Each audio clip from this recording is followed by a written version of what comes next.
ईद हर कौम में रही है।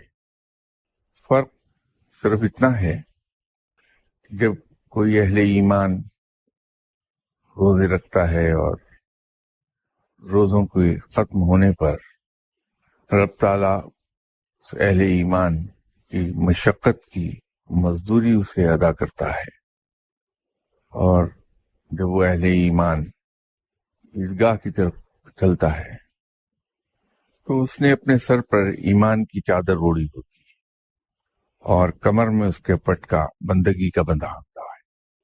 आंखों में शर्मो हया की लाली होती है और जुबान पर रब ताला की बड़ाई और उसकी बुजुर्गी का जिक्र।